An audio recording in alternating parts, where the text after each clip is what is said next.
सिलीगुड़ी संलग्न फाराबाड़ी special cadet प्राथमिक विद्यालय से एक स्कूल शिक्षक का फंदे से लटकता हुआ शव बरामद हुए 5 दिन बीत चुके हैं, लेकिन अभी तक घटना की जांच शुरू नहीं हुई है।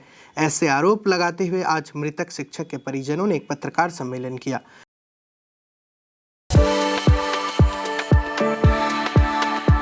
We are the dreamers, the achievers and the leaders. Come, join us today.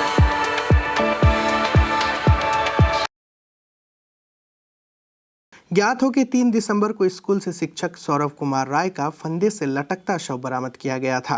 परिवार का आरोप है कि शिक्षक की मौत के लिए स्कूल प्रबंधन जिम्मेदार है। हालांकि स्कूल प्रबंधन का दावा है कि परिवार के आरोप झूठे हैं।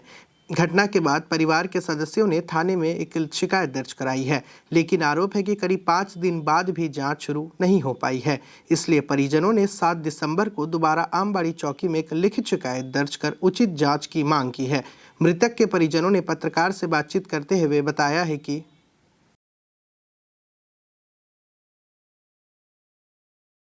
বলতো যে ওর স্কুলের সমস্যা হচ্ছে, ও কখনো ডিটেইলসে বলতো না, কারণ বাবার বয়স হয়ে গেছে। আমার বাবা অলরেডি হার্টের পেশেন্ট, তার একজন 1.5 বছরের সন্তান, তার তার মাথায় পরিবারটা চালানোর চিন্তা ছিল। আমি বোন, আমি বাইরে থাকি, সেটাও একটা টেনশন। ও কখনো এতটা ডিটেইলসে আমাদের বলেনি যে ওর উপরে এতটা অত্যাচার হচ্ছে, কিন্তু ও বলতো যে আমার স্কুলে যেতে ভালো লাগে না, স্কুলে আমার অ্যাডজাস্ট করতে সমস্যা হচ্ছে, তবুও আমি চেষ্টা করছি, দেখছি যতদূর মানিয়ে নেওয়া যায় আমি চেষ্টা করব।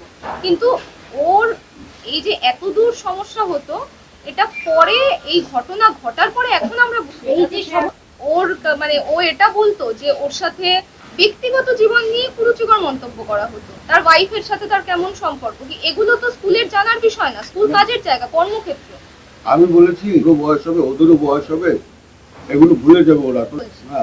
এটা ব্যাপারটা হচ্ছে যে হ্যাঁ, মিড ডে মিল কি সরকার থেকে দেওয়া হয়, বাচ্চাদের যাতে সুবিধা হয়, গরিব যাদের পরিবার তারা যাতে খেয়ে পড়ে ঠিক করে পড়াশোনা করতে পারে। হ্যাঁ, সেটা আমার দাদা সবসময়, আমার দাদা ইভেন নিজে ব্যক্তিগতভাবে বাচ্চাদের সাহায্য করার চেষ্টা করতো, স্কুলের সকলের থেকে লুকিয়ে, এমনকি সেটা জানতে পারলেও ওকে টিজ করা হতো বিভিন্নভাবে। তো আমার দাদাকে যখন এটাতে জড়ানোর চেষ্টা করা হয় যে আমরা এটাকে অনৈতিকভাবে নিজেদের মুনাফার জন্য আমরা এটাকে পাচার করে দেবো, এই করবো, আমার দাদা সেটাকে ডিরেক্ট বারণ করে দেয়।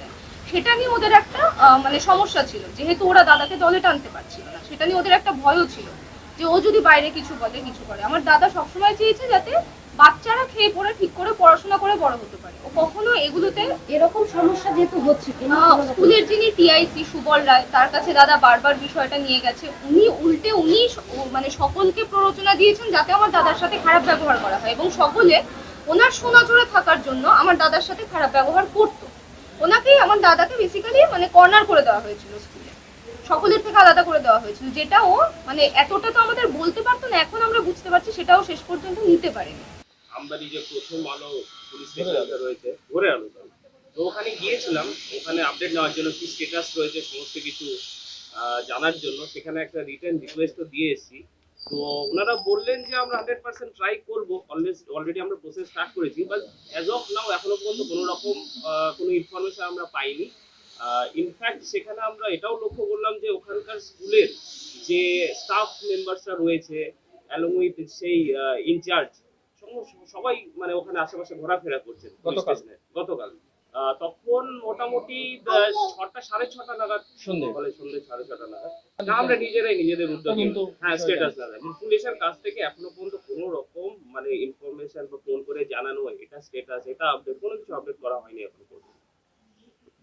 দেখুন, ইনিশিয়ালি যেটা হয় প্রসেস, সেটা তো আমরা জমা করেছি, প্লাস আমবাড়ি থানা, ফারাবাড়ি সমস্ত জায়গায় করা রয়েছে। আর রিটার্ন রিকোয়েস্ট এখানে আমবাড়ি থানাতে যেটা শিফট হয়ে গেছে, যেটা ভোরের আলো বললাম, গতকাল একটা রিসিভিং কপি নিয়ে এসেছি। ইনফ্যাক্ট পুলিশ কমিশনারের কাছে কালকে গিয়ে একটা রিসিভিং কপি নিয়ে এসেছি। সমস্ত কিছুই সব জায়গাতে নক করা হচ্ছে, সব জায়গায়।